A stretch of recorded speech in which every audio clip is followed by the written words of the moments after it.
Hello, happy Friday, and welcome again to another episode of Challenger Network News. I'm Brandon Bichler, your host today.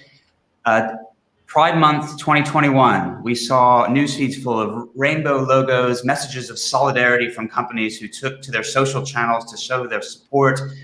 However, does this solidarity translate into real action for change?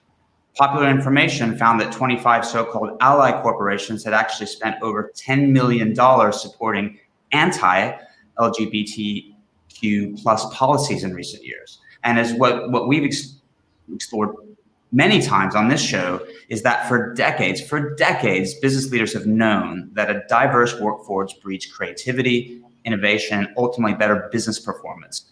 But still, we find ourselves far away where we need to be when we look at the makeup of our boardrooms today. This is a topic that on this show we're committed to exploring and helping to make real change. And with that context, I'm so delighted to welcome Suki Sandhu to the show today. Hey, Suki, how are you doing? Hi, happy Friday. Happy Friday.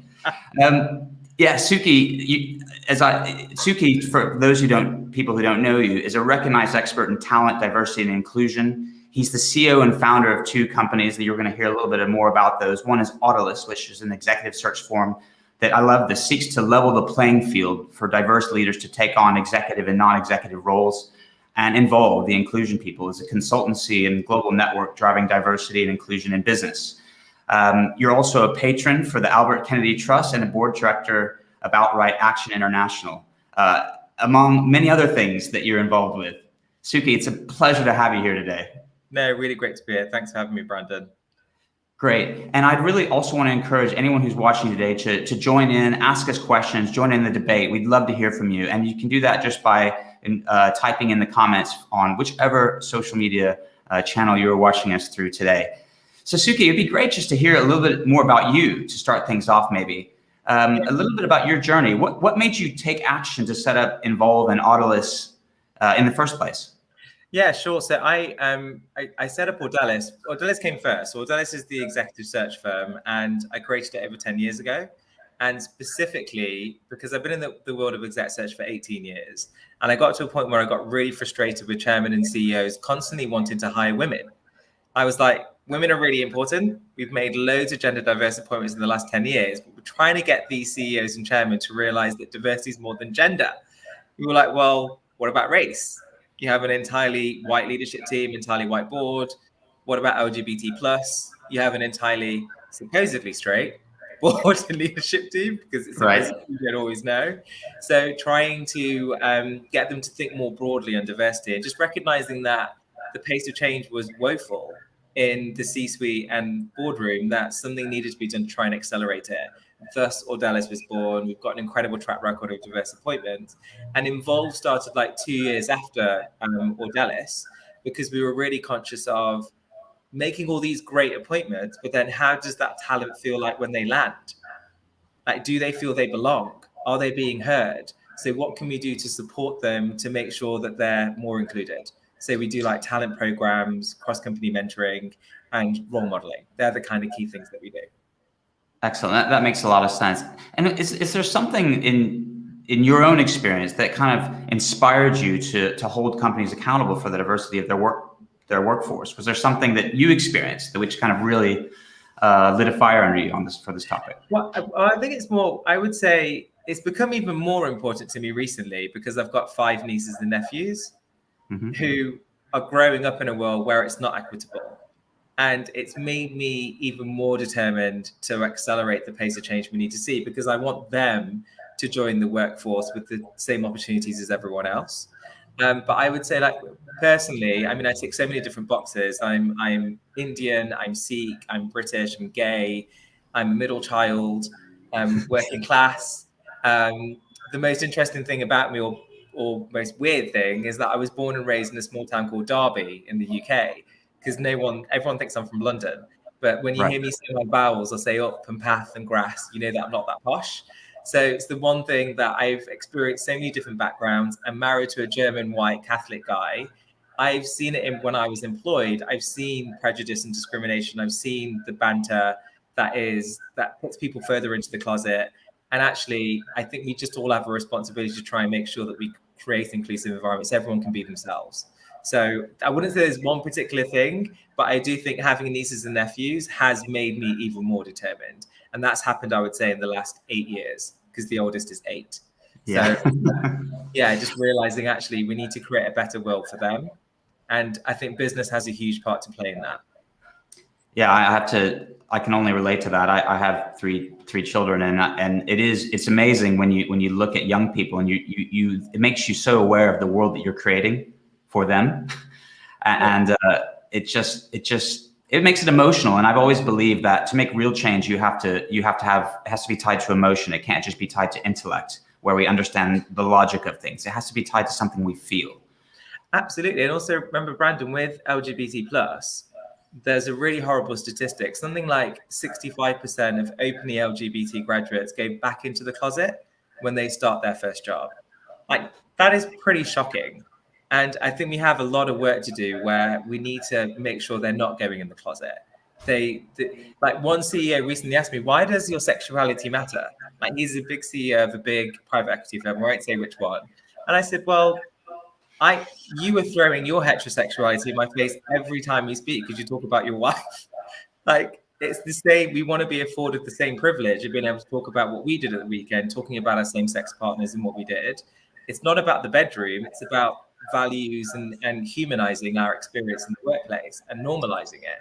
So we need to create an environment where everyone can go in and be themselves, because otherwise you're constantly, and I'm sure you may have been through it as well, where you're changing your pronoun of your partner to assimilate into a heteronormative environment. And that's a lot of mental energy used trying to disguise your identity rather than focusing on the task at hand. And actually, if you are openly LGBT, you're 32% more productive. So obviously the CEO, when I tell him that, then he's interested, because then he's hearing an economic business case. Productivity. Rather than like it's the right thing to do, he knows he's going to get more out of the staff if they can be themselves. I wasn't aware of that statistic. That's actually simply shocking. And think about how long and how hard it is. I mean, I can't imagine, because I haven't gone through it, but to come out in the first place and then to have to go back. Yeah. I mean, it's humiliating. But this is what shows you that business has a long way to go. Because actually, the next generation, I think there was a study recently that showed, I think over half of Gen Z identified other than heterosexual, which is enormous. Yeah. That's an enormous demographic, right? So it's shifting. People aren't necessarily being identified as heterosexual majority anymore. That's the next generation. So how are we then, if that's in society, when they're at school, they're at college, whatever they are, and then they come into the workplace, they feel they can't be themselves. It shows you the disparity in the work we need to do to make sure it's more equalized. And that's where allies and straight leaders have a responsibility to try and drive it as well. Yeah, I mean, I must admit, I've heard the comments that you heard from the CEO that you referred to. I've heard, similar comments a lot. Like, hey, we are open for business for all ethnic backgrounds, all socioeconomic backgrounds, all sexual backgrounds, like you name it, we're open. And people believe that, like, I want to attract everyone to come in to just do to create a high performing business. But what you're saying is, that's not enough. There needs to be more. And I can actually even understand that you're like, no, but I'm an open person. I'm a liberal person. I'm open. So isn't that enough? Well, you have to remember with LGBT plus, it's invisible. We can hide it. I can't hide being brown and being Indian. You can see it. You can see it when you walk into a virtual room. Yeah. Like, you can see that I'm an ethnic minority or racially diverse. You don't necessarily know that I'm LGBT plus until I declare it. So it's something that the reason why openness is really important and visibility is because it shows that they're not alone. If you think about disclosing it, being out and open, which is why we do these role model lists, where we celebrate the top 100 LGBT execs, the future leaders and the allies, is because we want to create a community to make them realize that they're not on their own and they've succeeded despite their sexuality, and to try and inspire the next generation of leaders that they can get there too. But I think the openness is really important, because the more of us that are open, the more we're normalizing it. Like, think of Afghanistan now, where it's horrible over there. Literally, with Taliban rule, our community can literally be executed in the street openly. It's pretty shocking. So what can we do in the Western world to be more open, to be more visible, to show actually that there are lifestyles that are normal, just like heterosexuality, and they're just as successful. And trying to demonstrate, that we're not just successful in the arts world, we're really successful in business. One of the reasons we do the role model list, like we've got great CEOs in banking, we've got great partners in law firms, we've got people that are really well represented in different industries in business, and that's what we need to celebrate more of. Yeah, and we're getting some comments here, not particularly questions, but I appreciate everyone that's writing in and talking about their own experiences or experience of others that they know. So then, in the role of if we're speaking to leaders today, what are some of the tangible things that they can do? And let's not use the word what can businesses do, because businesses are not. It's the humans, it's the leaders that are the businesses that create these environments. Yeah, I think it's also just to remind people why allyship itself is important. Yeah. Remember, if we estimate that the world is roughly, I think we talk about 6% LGBT plus. I mean, I think it's higher, but let's go with 6%. Sure. That means 94% is straight. That's the majority. That's enormous. So we have to make sure the majority is supporting us through actions and making sure that it's intentional and positive for the community they're trying to support. So specifically, that means like in this virtual room, you can see that I put my pronouns after my name. Yeah. I put it there to demonstrate it's important. You don't need to ask me. I'm giving a chance for someone else to also declare their pronouns if they want to. And I think simple kind of symbols like that, be it on your email signatures, your Zoom name, your name badges at events, when we do events, we get to meet in person again. It's kind of like a show of support and solidarity around gender identity, because there are so many different gender identities now.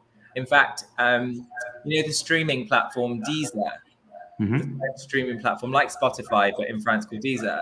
I just saw their CEO post on LinkedIn today that they've been working with this trans artist where they've basically done a cover of Raining Men. It's Raining Men? Yes. They've called it It's Raining Them. Right. To be gender neutral. And I was like, that's amazing.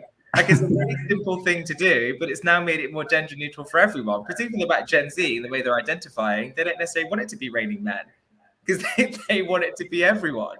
So, it steps like that. I mean, other things they could be doing include thinking about how can you, if you're a leader, how can you sponsor LGBT plus talent and support them in the business with opportunities, networks, connections, projects that are going to try and support them with accelerating their progression in the business.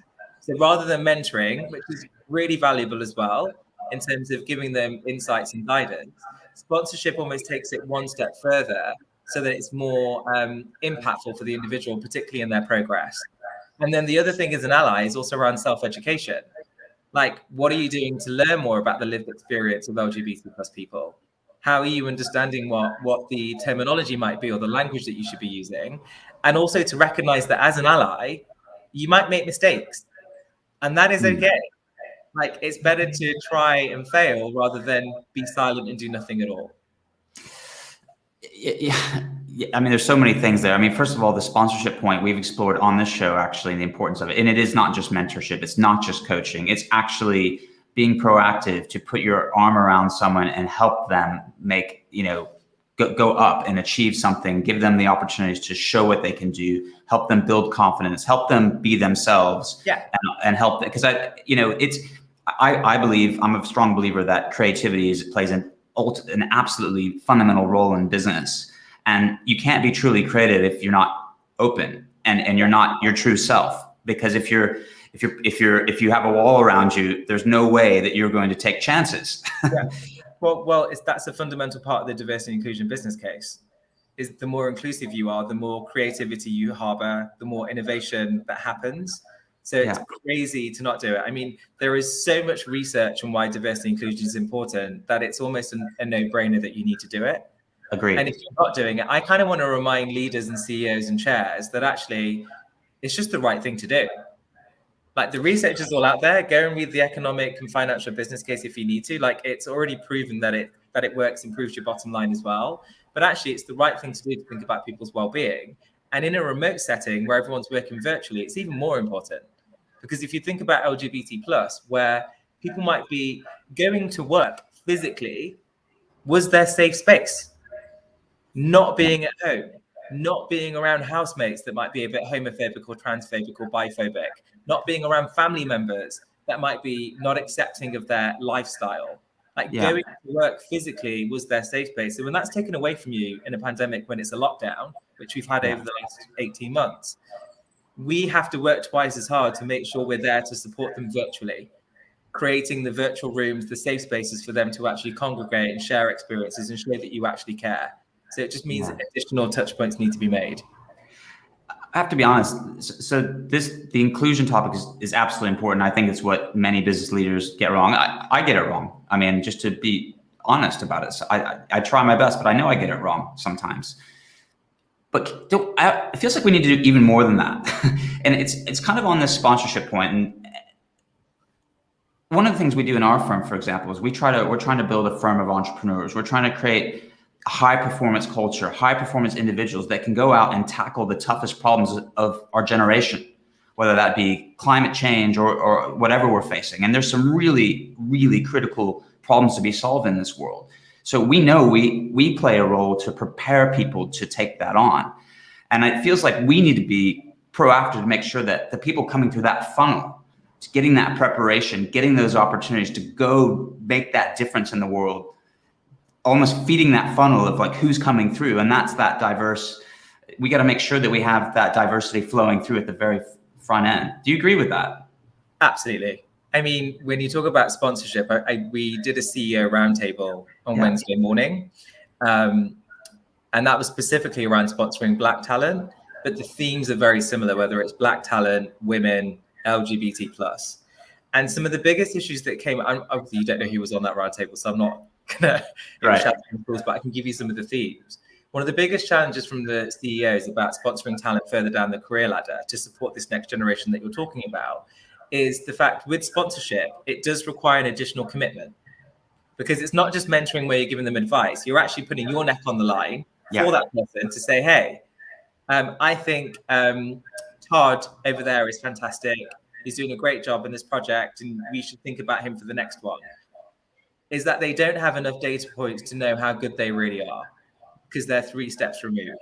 Correct. So the solution for that is, well, what kind of HR systems or processes do you have to understand, first of all, who is your high potential talent? Like, are you already doing that? And then if you're not, what do the line managers say? Spend some time with the line manager to get a sense of like, what are their strengths? What are their weaknesses? What are they doing really well? So that you have more comfort that you're recommending someone for a project or introducing someone in your connections that can really support them. But that proactivity and time commitment is needed, and it's a real effort. And that's why it's a little bit harder to do sponsorship, because straight white men have been doing this organically themselves for centuries. Yeah. Well, it's human nature, isn't it? It's human nature to... Exactly. Because, I mean, why do we form communities? We form communities for safety. I mean, when we lived, in the wild, that's why we form communities. Yeah. And we would form communities of people that we felt safe with, i.e. people like ourselves.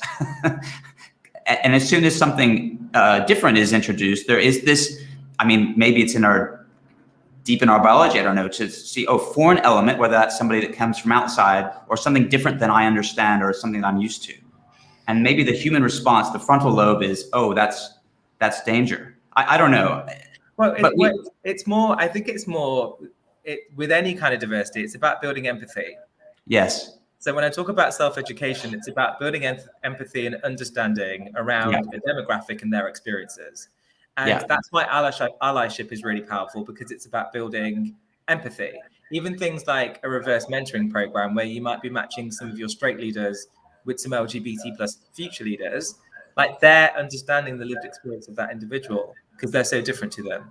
So hopefully it galvanizes them to act as an ally more in the business and through positive action rather than words. And so it's really important we move towards allyship and advocacy rather than just words. I couldn't agree more. I mean, I had the benefit to travel when I was in university and go to other cultures and eat different types of food and experience different things.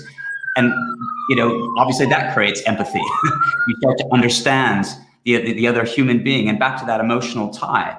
And back to that, like you said, sticking your neck out for someone. You do that if you have an emotional tie, if you have empathy.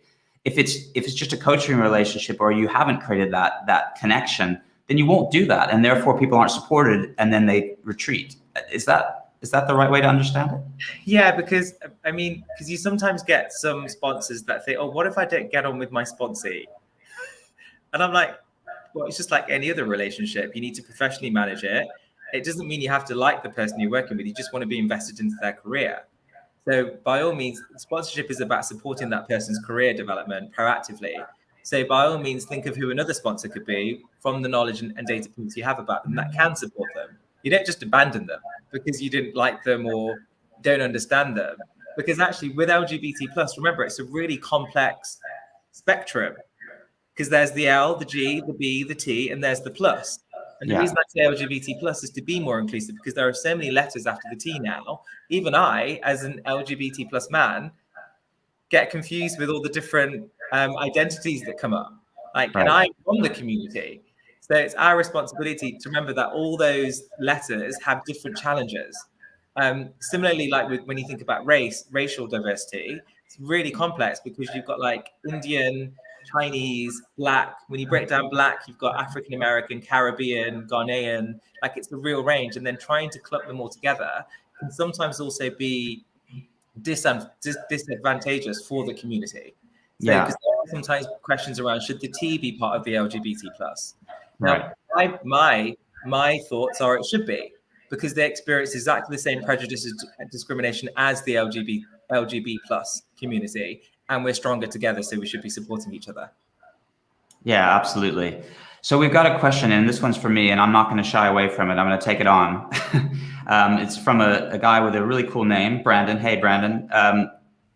How is Elixir making steps to hire more minority LGBTQ plus talent and retaining them beyond the analyst role, which is the entry-level role in our firm? How is the sponsorship process playing out in our firm? I have to be honest that I think we're on the journey. I think, as I said before, what we believe is we're trying to create a business that is creating a group of people that are truly entrepreneurs, that act like owners, behave like owners in our business and the businesses they consult for. That is the primary goal. The primary goal is to become the most highly impactful consulting firm in the world that can solve the world's toughest problems. So that is our mission. Now, what we recognize is to achieve that mission, we need that creativity, that diversity of thought, that diversity of background, opinion, perspective. So I think we certainly recognize that, and we are trying to put people through that process. One thing, I will never sit here on this show and say that we've gotten it completely right. But we are certainly doing our best to try to make it right. I think the sponsorship point is something that I've learned, and I know a lot of my fellow leaders in the business have learned the importance, which Suki, you've mentioned, that going beyond coaching, going beyond mentorship, it is that sponsorship, it is that empathy, it is that giving people opportunities. So that's what we're doing, and I'm happy to talk offline about that. I do want to take that question on. But I would also say other practical steps, Brandon, with LGBT plus is supporting and sponsoring employee resource groups within your business or businesses. Because I think LinkedIn were the first company where they pay a fee to the chairs of their employee resource groups. Because if you think about it, it's like another job in itself if you're the chair of the LGBT network. Right. You call it like your day job and your gay job. The gay job can be just as heavy as the day job. So, that it was the first firm globally to actually offer remuneration for doing that position because of the importance of it. But I think that's a critical thing because also ERGs are really powerful, like you say, to create that safe space. Yeah. But then they can also be really, LGBT plus ERGs generally in business tend to be the loudest, the most celebratory. If you think about June Pride Month every month, the most colourful. And I feel like a lot of the other ERGs can learn a lot from LGBT plus ERGs in terms of mobilizing and creating that celebratory mood. But we should be celebrating LGBT plus Pride every day, not just in June. Yeah, absolutely. And that's where the actions around allyship should permeate throughout the year, not just in June. Which leads me to the last question that I wanted to ask you. Involve is unique in that it publishes a role models list Can you tell us a little bit more about that and why you felt it was a necessary thing to do? I think I can guess from this conversation, but it'd be good to hear from you. Tell us a little bit more about that and why it's so important. Yeah, so we published these, I mentioned briefly these role model lists, and we published them via Yahoo Finance. So we reach millions of people each year when we publish them. And the main reason I initially set them up is because we wanted to, first of all, challenge stereotypes about where people expect us to be, which I've already kind of touched upon. We want to inspire the next generation of leaders so that they can get there too. But with LGBT plus specifically, we need people to come out of the closet and be visible because it's invisible. Like the #1 executive last year, for instance, for Outstanding, our LGBT list, is the only openly gay woman in the Fortune 500 who's a CEO, Beth Ford at Lando Lakes. There are only 4 openly LGBT plus CEOs in the Fortune 500. Out of 500 companies. Which is extraordinarily low. If you think about 6% of the world being LGBT plus. In the FTSE 100 in the UK, there isn't one at the moment. 0. The only person that's ever been openly LGBT plus is Christopher Bailey when he was the CEO of Burberry. Who we know really well. And he was a huge, talk about also being an ally to your own community, because he's LGBT plus. I don't know if you remember, but when he left, he dedicated his last collection to the queer community. And he had the rainbow going through the entire collection. I might have bought a few pieces. And he basically, what he did is he overlooked the commercial implications of supporting the queer community, even using that word queer in their marketing and communications digitally. Because if you think about where they sell their product, China, Russia, Middle East, he didn't care. For him, it was about supporting the next generation.